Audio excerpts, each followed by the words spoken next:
వాడు విదేశాల నుంచి రాగానే నీకు విడాకులు ఇస్తానని అక్కడ నడినోటిని వదిలేసిన క్షణాన్ని నీకు మాకు వావి వరుసలు ఈ ఇంటితో సంబంధాలు తెగిపోయాయి.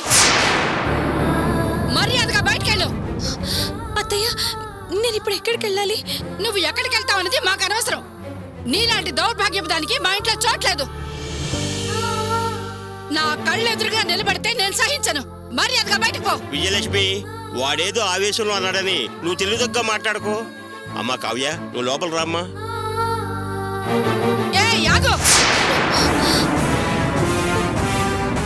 ఈయన చెప్తున్నాడు కదా అని ఇంట్లో కడుగు పెట్టావో, ఆ తర్వాత నేనేం చేస్తానో నాకే తెలీదు. నువ్వు మనిషివైతే సిగ్గు, శరం, మానాభిమానాలుంటే అటు నుంచి అట్టే బయటికి వెళ్ళు. లోపలికొచ్చి నన్ను చెడ్డదాన్ని చేయకు. అత్తయ్య, మీరైనా నన్ను అర్థం చేసుకోండి. నేను చెడ్డదాన్ని కాదత్తయ్య. మల్స్ నాకు పూర్తిగా మాట్లాడే అవకాశం ఇవ్వలేదు. సగం విని కోపంగా వెళ్ళిపోయారు. ఆయన ఫారెన్ నుంచి రాగానే క్లియర్ గా చెప్పొచ్చని మౌనంగా వచ్చేసానత్తయ్య. నువ్వు మౌనంగా రాక ఏం చేస్తావే? ఇంకా చెప్పడానికి ఏముందా నేను చెప్పేది? నిన్నలా తరివేగానే నా కొడుకు నాకు ఫోన్ చేసి నిన్న అసలు లోపలికి రానివద్దని చెప్పాడు. వెళ్ళవతలకి. అత్తయ్య ప్లీజ్ అలా అనకండి. మరి ఎలా అనమంటావే? ఆస్తి అంతస్తు చూడకుండా ఏదోలే బంధువుల అమ్మాయని కోడలుగా తెచ్చుకుంటే నువ్వు నా కొడుకే నా పుట్టినరోజు గుర్తు లేకుండా చేసి మమ్మల్ని విడదీయాలని చూసావు. అలాంటి దానివి నువ్వెలా మంచిదానివి అవుతావే? నీ బుద్ధి అప్పుడే బయట పడిపోయింది. మర్యాదగా బయటకు వెళ్ళు. అత్తయ్య, నేను మీకు ఎలా చెప్పను? మొదటి నుంచి మీరు నన్ను తప్పుగానే అర్థం చేసుకుంటున్నారు. అందుకే నేనేది చేసినా మీకు తప్పుగానే అనిపిస్తుంది. మీ మనసులో అభిప్రాయాన్ని మార్చడానికి నేను ఎంతో కృషి చేశాను. కానీ మీరు నన్ను అర్థం చేసుకోలేకపోవడం నా దురదృష్టం. మీరు నన్ను ఇంట్లోంచి బయటకు వెళ్ళిపోమంటే ఇప్పుడు నేను ఎక్కడికి వెళ్ళాలత్తయ్యా? తప్పు చేసిన వాళ్ళు శిక్ష అనుభవించక తప్పదు. ఎంతకాలం దాచినా ఎప్పుడో ఒకప్పుడు నిజం బయటపడక తప్పదే. నీ మోసం ఈ రోజు బయటపడింది.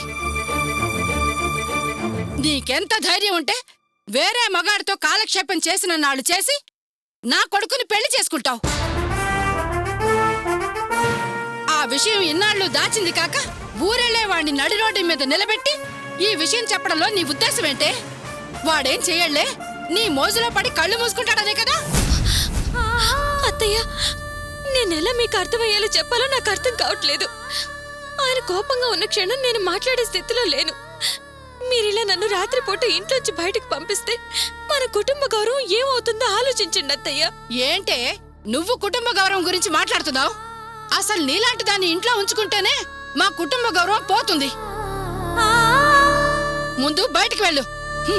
కుటుంబ గౌరవం అట, కుటుంబ గౌరవం. విజయలక్ష్మి, అనవసరంగా అంతలా ఆవేశపడకు. ఇది ఒక ఆడపిల్ల జీవితానికి సంబంధించిన విషయం. మనకి ఒక ఆడపిల్ల ఉంది. కాస్త వెనక ముందు ఆలోచించి ప్రవర్తించు. ఏంటండి మీరు మాట్లాడేది? ఇలాంటి దాన్ని ఇంట్లో ఉంచుకుంటే దీని జీవితం కూడా చెడగొడుతుంది. అయిన దానికి కాని దానికి వత్తాసు పలకండి.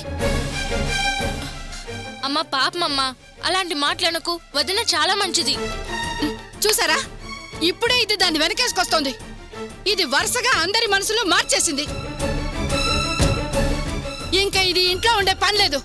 ఏయ్, చెప్పేది నీకేనే. వెళ్ళి అతలికి.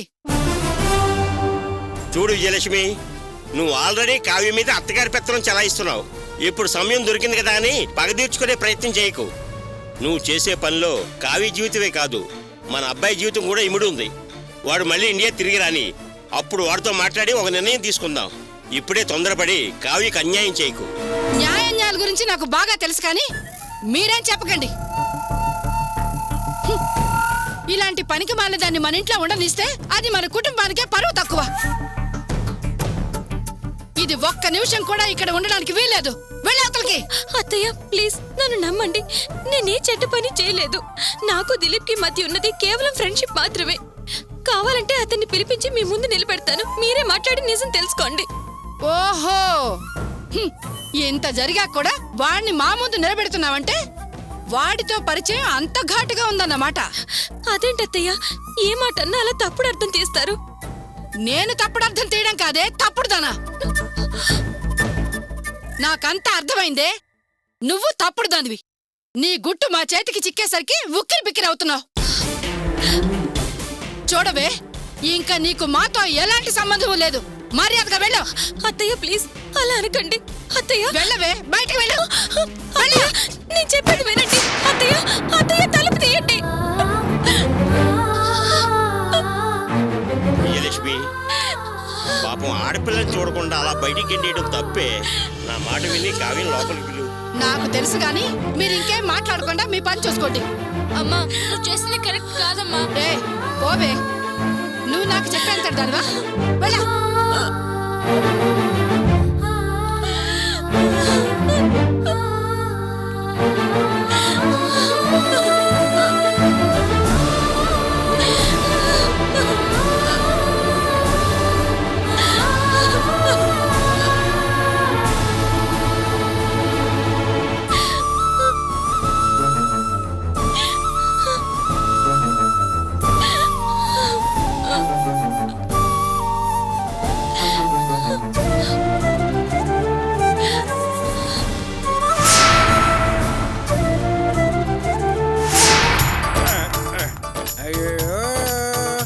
జేబులో డబ్బులు పోయనే, చేతులు ఖాళీ ఆయనే, డబ్బులు. అరే డెస్టినేషన్కి వచ్చినట్టున్నామే, అదే గమ్యస్థానం. భాగ్యం, తమరు గుర్రం ఎక్కువచ్చినట్టున్నారే. ముందా ఊగడం ఆపి తిన్నగా ఉండు. అవును, ఎవరు తాగించారు? ఫ్రెండ్స్ అంట ఫ్రెండ్స్. ముఖం చూడు ముఖం. రా వచ్చి ఇంత మెక్కి గురక పెడదు గాని రాత్రి లేదు పగలేదు ఎప్పుడు మందులో మునిగి తేడమే. ఏంటిది కొత్త పెళ్లి కూతురులా కులుక్కుంటూ నడుచుకుంటూ వెళ్తుంది? భాగ్యం డార్లింగ్, అమ్మా రాణి, my dear daughter, good morning. అయ్యో నాన్న, ఇది పగలు కాదు రాత్రి. Yes, I know it. I am also educated. Advance happy Sankranti, advance happy Deepavali అంటారే, ఆ సెన్స్ లో చెప్పానమ్మా. ఈ రంగయ్య సెన్స్ వేరేలేమ్మా. ఓకే లేమ్మా, చదువుకో. ఏమయ్యో చేతులు కడుక్కోకుండా వచ్చావేంటి? నేనేమన్నా మట్టి పనికి వెళ్ళొస్తున్నానా, తట్టలెత్తే పనికి వెళ్ళొస్తున్నానా? చిన్న చెమట బొట్టు కూడా రాల్చకుండా పూల్లో పెట్టి పోషిస్తున్నావు కదా నువ్వు నన్ను. ఇదిగో ఈ రంగయ్య చేతులు ఆల్వేస్ క్లీన్. చేతులు కడుక్కోపోయినా నో ప్రాబ్లం. సర్లే ఇదిగో తిను. ఓకే పప్పు పచ్చడి. ఎవరికా ఇది? ఎవరికేంటి? నీకే, తిను. ఏంటి ఇవన్నీ నా భోజనంలో ఆఖరి ఐటమ్స్. వెళ్ళి ఫిష్, చేప బట్రా, చేప ముక్క వెళ్ళు. చేపలేవు ముక్కలేవు, ఈ రోజుకి ఇదే తిను. ఇది మనుషులు తినేదేనా? అందులో నేను రంగయ్య తినేదేనా? ఆహా, మేమంతా మనుషులు కదా, మేము తినలేదా? నోరు మూసుకొని తిను. ఏంటి రైసు? పోనీ స్పెషల్ రైస్ అన్న పట్టరావే. ఏంటి స్పెషల్ కావాలా? నీకోసం ఇంకో బియ్యం వండాలా? ఒట్టి రైస్ కాదే, వెరైటీ. ఓ నీకు ఇంగ్లీష్ రాదు కదూ? అదేంటో నేను ఆ ఇంగ్లీష్ మాట్లాడకుండా ఉండలేను. వాగుడు చాలు గాని నీకు ఇది పెట్టడమే ఎక్కువ. నోరు మూసుకొని తినేళ్ళి బల మీద పడుకో. ఏదో సంపాదించి కుమ్మరించినట్టు వెరైటీలు కావాలంట, వెరైటీలు. అది కాదే, మామూలు రోజులు అయితే నేను పెద్దగా పట్టించుకునేవాడిని కాదు. నాకు శృతి ఎక్కువైతే రాగం ఎక్కువ అవుతుంది. ఇది నాకు ఎక్కదే భాగ్యం. ప్లీజ్, ఎందుకే నన్ను కడుపు మార్చి ఇబ్బంది పెడతావు? కర్రీస్ కర్ర మని తగలకపోతే మొత్తం గొంతులో దిగదే భాగ్యం. హలో గోప్స్, ఏంట్రా మన ఇంట్లో ఇవాళ స్పెషల్ డిషెస్? తెలీదు నాన్న, అర్చన గుడికెళ్ళి రావడం లేట్ అయింది, ఇంకా భోజనం చేయలేదు. Okay it's okay, all right. తిను.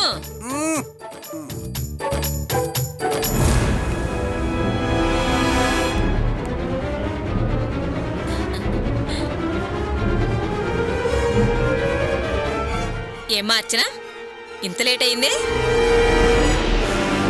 గోపి ఆకలితో ఉన్నట్టున్నాడు, వెళ్ళి అన్నం పెట్టమ్మా. ఎందుకు ఇలా చేశారు? మీరేమనుకుని ఇలా చేశారు? ఏంటమ్మా, ఏంటి నువ్వనేది? నాకేం తెలియదనుకుంటున్నారా? అంతా తెలిసిపోయింది.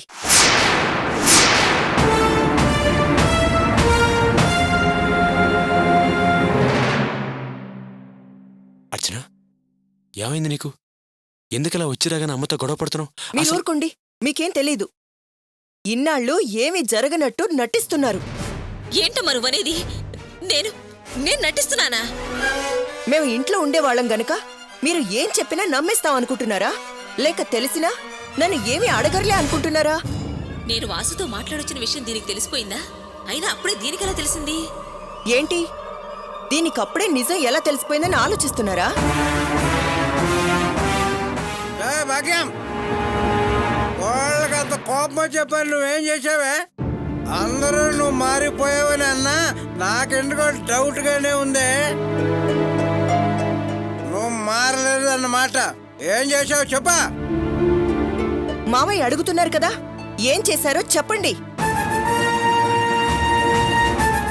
అర్చన, నువ్వు అర్థం కాకుండా ఏదేదో మాట్లాడుతుంటే అమ్మ మాత్రం ఏం చెప్తుంది? అసలు విషయం ఏంటో అర్థమయ్యేట్టు చెప్పు. నేనెందుకు చెప్పాలి? దాచింది ఆవిడే కదా, ఆవిడ నోటితోని చెప్పమనండి. ఏంటే వాళ్ళు అంతగా అడుగుతుంటే మాట్లాడవేంటి? ఏదో పెద్ద వ్యవహారం నడుపుంటావు. నిన్ననే నిజంగా ఏం చేసావో చెప్పు, లేకపోతే నా సంగతి నీకు తెలుసుగా. చెప్పే. దీనికంతా తెలిసిపోయినట్టుంది. ఇంతకాలం పథకం ప్రకారం పడ్డ కష్టం అంతా గంగపాలైపోయినట్టుంది. అసలు దీనికెలా తెలిసింది? ఏంటే ఏంటి మాట్లాడవేంటి? నువ్వు నన్ను రెచ్చగొట్టకు, పిచ్చి కుక్కలైపోతా. నీకు తెలియదురా దీని సంగతి. ఇది మాటలతో దారికొచ్చే రకం కాదు. అమ్మా నన్ను ఆపద్దు. ఎందుకు అత్తయ్య మీద చేయి చేసుకుంటున్నారు? అసలు ఆవిడేం చేశారో తెలుసా మీకు? ఆవిడ చేసిన పనికి నేను నా భర్త ఆవిడ పాదాలకి పూజ చేయాలి. ఏంటమ్మా అర్చన, ఇలా పిచ్చెక్కి మొత్తం అంతా దిగిపోయి మళ్ళీ మందు కోసం ఎత్తుక్కునేలా చేశావు? ఇదేదో చేయకూడని పని చేసింది అనుకుంటే నువ్వేంటి చేతులెత్తి నమస్కారం చేయాలి అంటున్నావు? అసలు అత్తయ్య ఏం చేశారో మీకు అసలు తెలుసా? తెలిస్తే ఇలా షాకులు రివర్స్ షాకులు ఎందుకమ్మా? అసలు విషయం ఏమిటో చెప్పమ్మా.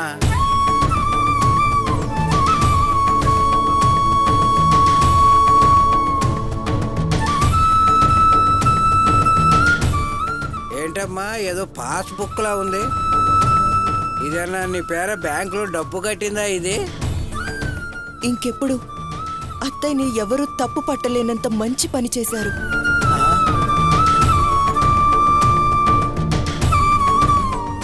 అర్చన, అసలు అమ్మేం చేసింది? ఆ పాస్బుక్ ఇలా ఇవ్వు. ఏంట్రా గోపి, ఆ బుక్ లో ఏముందిరా? ఇది రియల్ ఎస్టేట్ పాస్బుక్ నాన్న. రియల్ ఎస్టేట్ పాస్బుక్ అంటే ఇది మనకు తెలియకుండానే స్థలం కొందా ఏంటి? అవును మావయ్య, ఎయిర్పోర్ట్కి వెళ్లే దారిలో ఇంటి స్థలం నా పేరు మీద కొనడానికి అత్తయ్య 5,000 అడ్వాన్స్గా ఇచ్చారు. నెల నెల 1,000 రూపాయలు కడితే చాలు, 60 నెలలు కట్టాలి. దాని తర్వాత ఆ ఫ్లాట్ మనదైపోతుంది. దానిదే ఈ పాస్బుక్. ఈ విషయం గురించా ఇప్పటిదాకా ఇది మాట్లాడింది? నేనేమో వాసుతో మాట్లాడిన విషయం తెలిసిపోయింది అనుకున్నాను. ఛ, అనవసరంగా భయపడ్డాను. ఏంటత్తయ్యా ఇలా ఎన్ని రోజులు ఈ విషయం నా దగ్గర దాచాలనుకున్నారు? అర్చన, ఈ విషయం నీకెలా తెలిసింది? ఆ పుస్తకం నీ చేతికెలా వచ్చింది? సావిత్రక్క చెప్పింది. ఆమె కూడా ఆ పక్కనే ఫ్లాట్ కొన్నదంట. ఆ విషయం అత్తయ్యతో చెప్తే అత్తయ్య కూడా కొన్నారు. ఈ విషయం సావిత్రక్కతో ఎవరి దగ్గర చెప్పొద్దన్నారంట. కానీ ఆమె మనసులో దాచుకోలేక నాతో చెప్పేసింది. ఏంటత్తయ్య ఇది? మేమేమైనా మిమ్మల్ని ఆస్తిపాస్తులు అడిగామా? ఇలా నెల నెలా కష్టపడి దాచి 1,000 రూపాయలు మీరు కట్టాలా?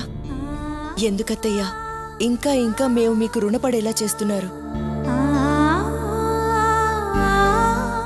లేక మీరింకా మారలేదని ఈ ఇంట్లో మీతో ఎవరైనా అన్నారా? లేకపోతే మాకు నమ్మకం కలగాలని మీరిలా చేస్తున్నారా?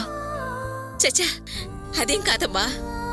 చేసిన పాపానికి ప్రాయశ్చిత్తం చేసుకుందామని నీ పేరు మీద ఆ స్థలం కొన్నాను. మీరు పాపం చేయడమేంటి? దానికోసం మీరు పరిహారం చెల్లించుకోవడం ఏంటత్తయ్యా? గతమంతా మీరు మర్చిపోయి ఉండొచ్చు, కానీ నేను మర్చిపోలేదమ్మా. అత్తయ్యా, అవునమ్మా, నువ్వు కాపురానికి వచ్చేటప్పుడు 40 తులాలు బంగారంతో మహాలక్ష్మిలా వచ్చావు. అవన్నీ పోగొట్టుకుని ఎవరు చెప్పినా వినకుండా స్థలం కొని అది పోగొట్టుకున్నావు కదా. అమ్మా, ఆ డబ్బేం వేస్ట్ కాలేదు కదమ్మా, తిరిగి వచ్చిందిగా. ఆ డబ్బుతోనే కదా ఇంటి కాగితాలు తెచ్చుకున్నాం. నిజమే గోపి, కానీ ఆ నగలు అర్చన దగ్గర తీసుకున్న టైం ఎలాంటిదో. అప్పటి నుంచి ఇప్పటి వరకు అర్చనకు మళ్ళీ బంగారం అమరలేదురా. అది నా మనసుకు బాధ కలిగిస్తుంది. అప్పుడు ఆస్తి కొనలేకపోయాను, అందుకు పరిహారంగానే మీ పేరు మీద స్థలం కొనాలనే నిర్ణయానికి వచ్చాను. మీతో చెప్తే వద్దంటారని సావిత్రితో చెప్పొద్దన్నాను, అదేమో చెప్పేసింది. మీరేం బాధపడకండిరా, డబ్బులు కట్టడానికి నాకేమీ ఇబ్బంది లేదు. వద్దమ్మా, ఇంకా నువ్వు ఇన్స్టాల్మెంట్లు కట్టద్దు.